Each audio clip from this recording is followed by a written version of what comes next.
నా ప్రభువును రక్షకుడైన యేసుక్రీస్తు వారి పరిశుద్ధ నామంలో కూడి వచ్చిన నా ప్రియులందరికీ నా హృదయపూర్వక వందనాలు తెలియజేస్తానండి. ఈరోజు 10వ తారీఖు 10వ మాసం 2025లో ప్రవేశించాం, శుక్రవారం. నాకు ఇచ్చిన తలంపు ఏంటంటే యోహాను సువార్త 10వ అధ్యాయం 10వ వచనం.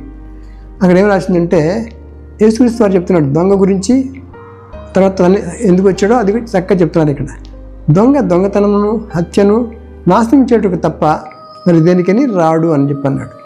ఇది ఫస్ట్ పార్ట్ అండి. సెకండ్ పార్ట్ తను వచ్చిన కారణం చెప్తారు. అక్కడ నేను గొర్రెలకు జీవమునిచ్చుటకును అది సమృద్ధిగా కలుగుటకు నేను వచ్చానని ఆయన అంటాడు. ఈ యొక్క ఫైటింగ్ సీన్ ఏంటంటే టెంట్ అని అర్థం. ఒక మీకు రింగ్లో వరల్డ్ రెజ్లింగ్ పోటీస్ కానీ కుస్తీ పోటీలు కానీ ఏం చేస్తారంటే ప్లాట్ఫామ్ ఉంటుంది.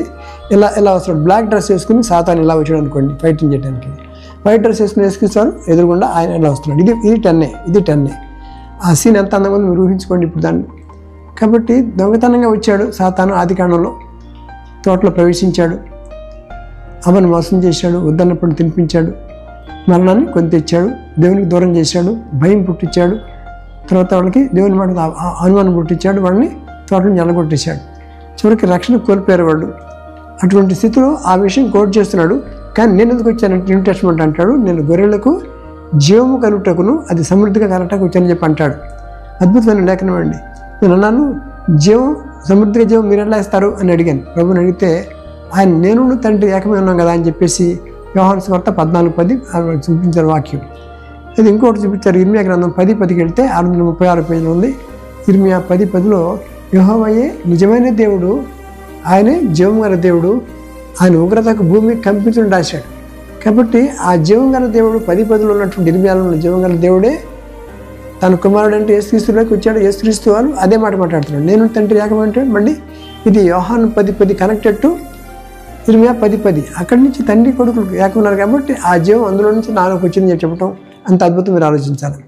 అలాగే ఇది మన పక్షంగా పోరాడే దేవుడు అనుకున్నాడు. ఈరోజు ఏ న్యాయం జరగకపోయినా ఏ అన్యాయం జరిగినా మీకు నష్టం వచ్చినా నష్టాన్ని పూడ్చే దేవుడు, న్యాయం చేయుట యెహోవా నాకు ఇష్టం అని చెప్పి బైబిల్ చెప్తా ఉంది. కనుక మీరేం కంగారు పడక్కర్లేదు. ఈ రోజున ఎవరైతే నష్టం పోయారు అనుకున్నారో, ఆస్తి తగాదాల్లో మీ కోర్టు కేసుల్లో మీకు నష్టం వచ్చింది అనుకున్నారో దాన్ని అది కంపెన్సేట్ చేయగలడు. ఆయన తిరిగి మీకు తెచ్చివ్వగలరు దేవుడు. కాబట్టి మీకు నిర్గమకాండం కూడా చూస్తే ఇజ్రాయెల్లో అంటారు, ఈజిప్ట్కి అయిపోతే పోయేది మళ్ళీ అనవసరంగా తెచ్చి మధ్యలో మమ్మల్ని ఇబ్బంది పెట్టేవింటాయి మోషే అంటున్నప్పుడు మీరు ఊరకుండే ఊరికే ఉండి చూడండి, మీరు దేవుడి చే రక్షణ మీరు కన్నారా చూడండి అని చెప్పేసి అక్కడ రాసిన రిఫరెన్స్లు 14:14 14 అండి. ఫైటింగ్ సీన్ ఇది. అద్భుతమైన లేఖనాలు ఇవి. నిర్గమకాండంలో అదే మాట రాస్తున్నాడు. 14 fighting between God and Egyptians. అలాగే 10 fighting between Satan and Jesus. యోహాను సువార్త ఎంత బాగా రాసి ఆలోచించండి. అయితే దీనిలో కొన్ని మీకు నేర్చుకోవాల్సిన విషయాలు ఉన్నాయి. ఎందుకు రాసి అంటే గుర్తుపెట్టుకోవడానికి కూడా టెక్నిక్ చెప్తున్నాడు. నిజమైనటువంటి గొర్రెలు ఎన్నండి, 100 గొర్రెల కథ చెప్తున్నాడు. అంటే 10 ఎంత 100 గొర్రెల కథ ఒక పాయింట్ వచ్చింది నేర్చుకున్నాం. తర్వాత సమృద్ధి జీవం అంటే ఎంత 10 100% సమృద్ధి ఇవ్వటానికి వచ్చాడు. ఈ జీవం కాదు, పరలోక జీవం కూడా నిత్య జీవనం కూడా తీసుకెళ్ళిపోతాం. నిత్య జీవనానికి మనం తీసుకెళ్ళే దేవుడు ఉన్నాడు. మూడోది దొంగతనం చేస్తే ఫోన్ చేస్తాం, ఎవరికి? పోలీసు చెప్తాం. పోలీస్ నెంబర్ 100 అంట.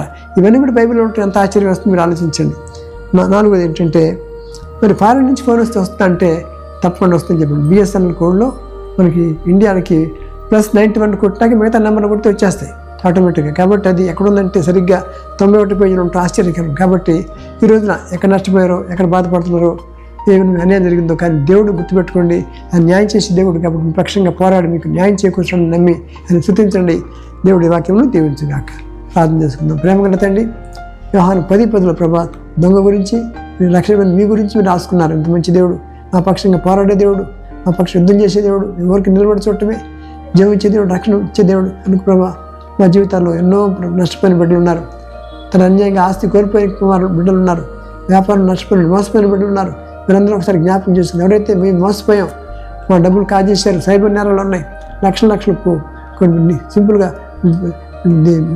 మొబైల్లో నుంచి లాగేసుకున్నారు డబ్బులు, సైబర్ నేరాలు ఎక్కువైపోతున్నాయి. కనుక అలాంటి వాళ్ళు ఉంటే వారిని మీరు ఆదరించి ఈరోజు ధైర్యపరిచి వారికి నెమ్మదిచ్చి శాంతించి సమాధానం ఇచ్చి మీరు సమాధానకర్తగా అధిపతి కాబట్టి మీరే వారిని ఆదరించి ధైర్యపరుస్తున్నామని, వారికి మీ వైపు ఆకర్షించుకొని వారికి రక్షణ దయచేయమని, వారి కష్టాలను గట్టెక్కించమని యేసుక్రీస్తు వారి పరిశుద్ధ నామంలో బహు వినయంగా నిన్ను అడిగి వేడుకుంటున్నాం తండ్రి. Amen. Amen. Thank you very much. God bless you.